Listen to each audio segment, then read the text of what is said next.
According to the website Enough is Enough, 43% of teens aged 13 to 17 report that they've experienced some sort of cyberbullying in the past year. Hello and thanks for joining us. I'm Laurel Hess and this is Comcast Newsmakers Extended. Joining me now is the director of the MSU Psychological Clinic, Dr. Natalie Moser. Thank you so much for joining us today. Thank you for having me. Before we talk about cyberbullying, bullying, how prevalent it is, can you help us understand exactly what is bullying? We hear it so much in the news these days and perhaps are not all aware of exactly what constitutes an act of bullying. Bullying is an act of aggression. It could be physical, it could be verbal, it could be nonverbal, it could be over the internet. That's cyberbullying. It involves an imbalance of power that results in humiliation, alienation, or intimidation. And it's been going on forever, right? Absolutely. I mean, since the dawn of time. Absolutely. Is it with the technological advances now that allow people to bully in more ways? Is it getting worse or better or about the same? Well, I think that since there are more means to bully, and that with social media, that we now live in a world that's 24 hours a day, 7 days a week, which means that the school day doesn't end at 3 o'clock. The school day continues all through the evening, and you could be with your peers and possibly experiencing negative social interactions all through the night. And so with that degree of potential interaction, you have an increased incidence of bullying. We hear about it so much with school-age kids. Is that really primarily that age, whether it's middle school or high school, more so than elementary, that is when bullying manifests itself and ramps up, or is it any age? I think it's any age, yeah. Middle school kids tend to have a really tough time with it, but absolutely any age, including into adulthood. So you see, as a working psychologist, working in a clinic, dealing with patients, elementary school kids all the way to adults who are victims. Absolutely. And then we see adults who have been victims, because the consequences of bullying, if it occurred early on, can be experienced later as well. So the consequences of bullying can be concurrent to the bullying, meaning that you're experiencing anxiety or depression or trauma-related reactions while the bullying is occurring, or later on into adulthood. Well, what are some of the psychological effects of bullying? Yeah, victims of bullying can display numerous adjustment problems. So they can demonstrate depression or anxiety, psychosomatic problems like stomach aches and headaches, avoidance of school, skipping school, social withdrawal. They often experience loneliness and a decrease in self-esteem. And so obviously if they had a friend or at least somebody who was their ally, somebody might see these things, be able to help them. Teachers, parents, who is in the best position out there to try to identify that somebody's being bullied and then maybe try to stop it? Right, right. Well, some of the research shows that having just one friend can protect against both being bullied and also the negative consequences that bullying can lead to if you are bullied. It's also true that even a bystander who demonstrates some indirect intervention, sort of like rolling their eyes at the bully or just walking away and turning away, that can have an impact on the bully and have a positive impact on the target. In terms of making them not have all the negative experiences. So you can be an anti-bullying advocate without making some grand gesture. Right, and that's a very important point, because I think the whole idea of having to tell someone or really sticking up for someone in a more grand way can be really intimidating, and therefore people don't necessarily do it. But to do something more indirect is less intimidating for the bystander and still has a positive impact on the target. So a good message for kids: if you witness what you believe to be some injustice, which is probably some form of bullying, you don't have to do a lot, but do something. Exactly, absolutely, yeah. What about parents, whether it's your own child that you suspect, or maybe you suspect your child is being bully-ish, or you see it happening in the neighborhood? Right. What can parents do? Parents are an excellent resource. Parents have to believe their child if their child comes forward with some information and commit to being their child's advocate. Parents are the ones who can speak to the school. Parents are the ones who can continue to get information from their children about what's happening, how it's happened, has it worsened, has it gotten better, so that they can really be an advocate for their child in the setting in which this is occurring, most typically school. Parents can make sure that the school is in compliance with MAT Safe School Law, which is a law that indicates that every school is required to adopt an anti-bullying policy, and they can receive copies of their school's anti-bullying policy to make sure their school is in compliance. Parents can also become familiar with the OK to Say program, which is from the state of Michigan, and it's a confidential tip line for students, for parents, for school personnel, for law enforcement in order to communicate incidences in which someone is being treated unsafely. And it can, you can text, you can email, there's all different ways to contact the tip line, but it's relatively new and a great resource for parents if they're concerned about their child and need assistance. If you are being bullied, if you are experiencing, as you mentioned, some of those effects, depression, loneliness, what should you do? Because is there some sort of a reluctance, maybe a stigma? I don't want everybody to think I'm weak or I'm being picked on, and so you may not come forward when you should? Yeah, I mean, I think that if the child is experiencing enough of those symptoms that it's really interfering in their life in the way that they are depressed or anxious or missing school, then seeking professional help would be really important. And at the MSU Psychological Clinic, we run a curriculum for victims of bullying. It's a 10-week curriculum that is designed to support and provide skills to victims of bullying. So we teach skills related to stress management, for example. So how can a child who's being bullied learn to cope in the moment? What can they do in that moment so that they can manage their stress, cope with their stress, and then make good decisions going forward? We teach skills on assertiveness, which is a way to stand up for your own rights without violating the rights of others. We also teach skills on sort of how to pick good friends and be a good friend.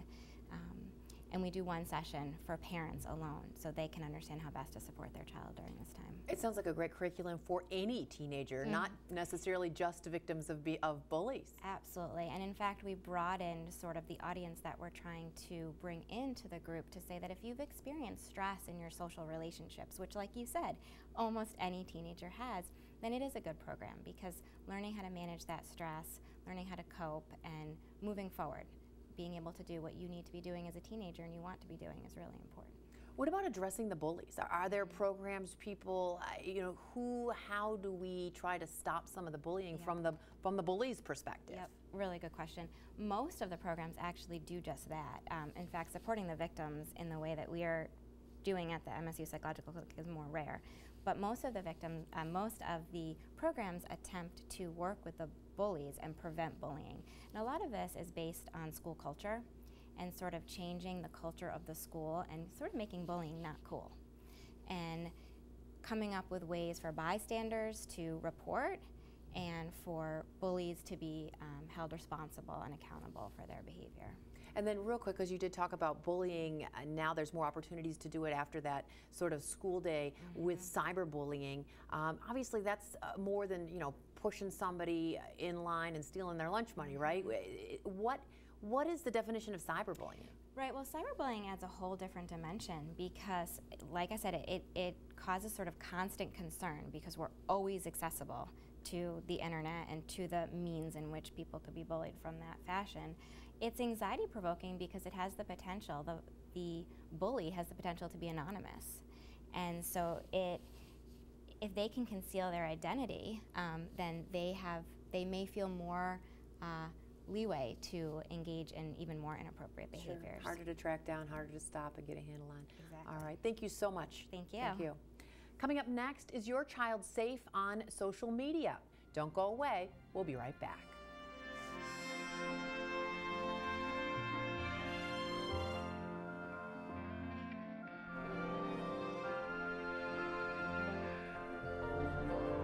Great shops, great eats, and great places. It's My Destinations, only on Xfinity On Demand. From Detroit to Grand Rapids, now you can check out some of Michigan's greatest destinations. Delicious pizza, Michigan craft beer, great family museums, and so much more. It's easy. Push the On Demand button on your remote, navigate to Get Local, and select My Destinations. It's My Destinations, only on Xfinity On Demand. Another way Comcast stays focused on the community.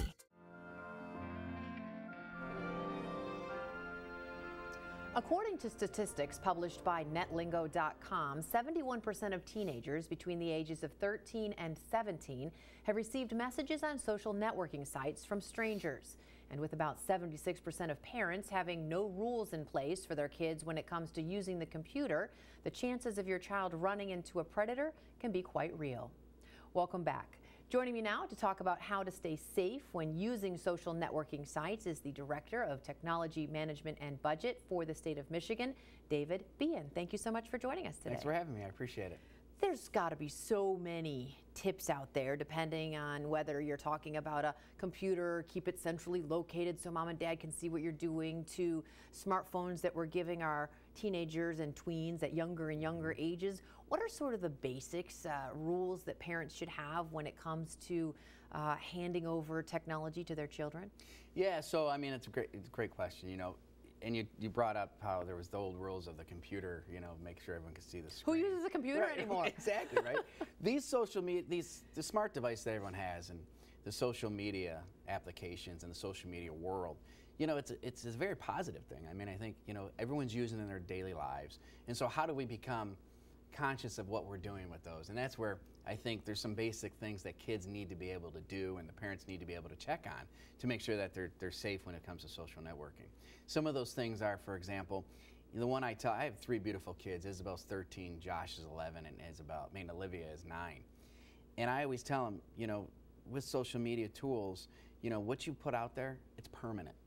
And I think sometimes for teenagers, tweens, even, you know, our young adults, 18 to 22, you know, for example, taking a picture and thinking that that picture is going to delete in 5 seconds. It may delete from your device, but it's not deleted from a server somewhere. So I think one of the most important things we have to talk to our kids about is be very careful and be very thoughtful about what you put out on your social media applications and your smart devices. And it's not just pictures, obviously, you know, what you say, how you say it, and it doesn't have to be grossly inappropriate to be perhaps down the line viewed as not great and not putting yourself out in the best light. Yeah, I mean, you know, it's all how people perceive what you're saying, right? I mean, if you can remember back when you and I would do email, right? Sometimes those emails would come across terse, but they're not really terse. It was always better to pick up the phone. And now nobody picks up the phone anymore. That's right. So they have to be very careful about what they're saying and how they're saying it. Yeah, because it's not only pictures, it's the text you write, it's the tweets, it's, you know, it's the Vines, it's the Snapchats, it's everything that the kids are doing today, the Instagrams. They just need to be careful about that and very thoughtful of what they're putting out there. So that's going to hopefully keep them out of trouble with future employers or, you know, the parents of future girlfriends and boyfriends and that type of thing. But how real are some of the more serious threats out there? Predators who are just looking for somebody to say where they are and what they're doing and appear vulnerable, where you could really have a safety issue. Yeah, and I think that's very much a big concern. And what I think we need to do, I think when we talk to our kids about social networking is when they go into the settings, they should always just do friends only. You know, there's other settings that allow everybody to see what you're doing and to share all of your information you want. As fun as that may sound, that's not a very safe thing to do. We want to put our settings so that it's only friends and family or just friends only. Because, you know, it's okay when you have friends only setting to have your location services on, because your parents, your friends, your family members, it's okay they know where you're at. But think about it, if you had that exposed to everybody, then everyone knows where you are, and I don't think that's safe. And what about passwords and that type of thing? First of all, should you have them on your devices if you are a teen, a tween? Should you be changing them often, and should you be sharing them with adults, with parents? So with my kids, you know, we have one rule. My wife or I can look at their phone anytime, look at any text, tweet, whatever they're doing. We can look at the whole thing. So I think as a teenager, as a tweener, I think you need to share your passwords with your parents. I would not share your passwords with your friends and everyone else. Or your brother. Or your sister, right? Because sometimes they can get you trying to be funny in bad situations and maybe put things out there that are not from you. That's exactly right. And that's why I don't advocate for you giving them out to anybody else but your parents. And then, you know, have conversations with folks about this. You know, I think it's okay for parents to sit down and talk to their kids. I think it's okay that I think we should have more cyber safety or cyber awareness in our schools. I think those people in authority or people that they look up to should be able to talk to our kids about cyber safety. social networking safety, because this is these things are part of our lives now, but they're just going to become more as we go into the future. And hopefully, if your child is educated, I would think at the younger ages of not talking to strangers ever, having any correspondence in any way over the internet, as they get older, and with you checking on that type of thing periodically, you'll be able to at least keep your child out of any real cyber danger, if you will. Yeah, it was funny. You know, I hear my 9-year-old run around the house talking about stranger danger, right? And that was, back in the day, that was with strangers coming up to you. It's still that today, but it's also on the online world and the internet world. And so, yeah, it's very appropriate to have those conversations with the parents and the people who are protecting you. Do you have any, and certainly all children mature at a different age and everyone has different rules in their homes and kids can handle things at different ages, but is there any rule of thumb? At what age do you give your kid a smartphone? At what age do you say, all right, I'm not going to check on their phone every day, maybe once a week, maybe once a month? You know, how do you know as a parent how much privacy to give your kids and how much to be a policeman? That is way above my pay grade, but I'll tell you what I do with my kids, right? I have a 13-year-old, 11-year-old, and 9-year-old. My 13-year-old, it took her longer to get her devices, right? But she got a phone at 11, and then my son got a smartphone at 11, and my 9-year-old has an iPod Touch. So she's active. They're all the gateway active. drug. Yeah, that's exactly right. That's exactly right. They're all very active in this in technology because I think they grow up with it. They learn with it, and but we also have rules with them where they have to put the device-free days, or we put strict rules on it. It's really an individual decision how you do that. Like with my kids, we brought them in kind of early, but we still constantly are looking at their texts. We're looking at their pictures. We're looking at everything whenever we want. I think as my daughter, my 13-year-old, gets a little bit older, we'll probably loosen up a little bit on that. But again, I go back to that awareness and that education piece. The more awareness and education, I think the more freedom we give them. Is technology demonized a little too much? We hear so much about it. Everybody's nose is always in something. We don't talk to each other anymore. Our kids are all becoming antisocial. Aren't there good things that our children are gaining and getting out of all this technology? Oh, I think it's wonderful. Yeah, I mean, I think sometimes you do have to have the device-free days so that people can interact a little bit more. But their mind, the way the kids are learning today, it's so exciting. They're constantly doing new things online with new devices, and they're learning different than we did. And I think it's really exciting. I think it's something that, from a social perspective, I think it opens up different worlds. The internet has opened up different worlds. My niece was in the Peace Corps in Morocco. It was nothing to come home and talk to her. Talking to her via social media or Skype or FaceTime in Morocco, right? You couldn't have done that before. So I think technology and social media is just completely opening up the world. All right, awesome. Good and bad. Be careful is sort of the main message when you're using any type of social media. Thank you so much for joining us. Thanks for having me. I appreciate it. Coming up next, does Facebook affect the way you feel throughout your day? Don't go away. We'll explore that when we come back.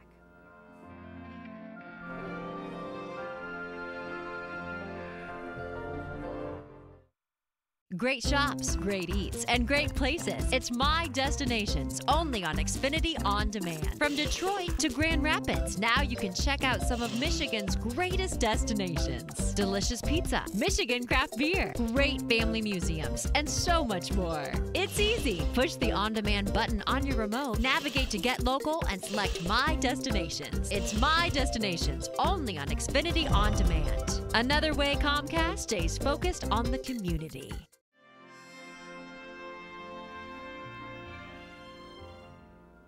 Welcome back to this edition of Comcast Newsmakers Extended. I'm Laurel Hess. Every 60 seconds on Facebook, 510 comments are posted, 293,000 statuses are updated, and 136,000 photos are uploaded. So how is Facebook affecting the way people feel throughout their day? Joining me now to talk about it is the director of the Emotion and Self-Control Laboratory and associate professor of the Department of Psychology at the University of Michigan, Dr. Ethan Cross. Thank you so much for joining us today. Thanks for having me. You have actually done extensive research, studies on this topic. Who knew you'd be studying a social media site so intricately? Published a couple of papers on it, and what have you found? Well, what we found in a nutshell is the more people use Facebook, the worse it makes them feel throughout their daily lives. And that was a finding that we came across in about 2 years ago. And ever since then, we've been trying to figure out how that effect comes about. So what we first did in that early study was, it's really remarkable at what Facebook has done to people, in the sense that we don't just use this when we go home at night. We use it throughout the day on our smartphones, on our tablets, and so forth. And so to really dig into this relationship, what we did initially was we used a technology called experience sampling, which sounds pretty fancy but is actually quite simple. We text message people throughout the day, 5 times a day, each day for 14 days. And each time we text message them, we ask them, how are you feeling right now, and how much have you used Facebook since the last time we asked? And what that allowed us to do is it allowed us to look at how does using Facebook at one moment in time, let's say from 9 to 11 a.m., how does that, or does it at all, impact the way you feel or lead to changes in how good or bad you feel from 9 to 11? And what we found in that study was a very consistent pattern. The more people reported using Facebook, the more their moods declined from one moment to the next. Did it matter what type of a Facebook user they were or how they were using it? Certainly some people are only reading Facebook and maybe they're feeling bad and depressed because everyone is talking about how awesome their lives are and they have nothing to add. But then there's all those people that are adding all those awesome things they're doing. So did it matter if you were the user or simply the reader?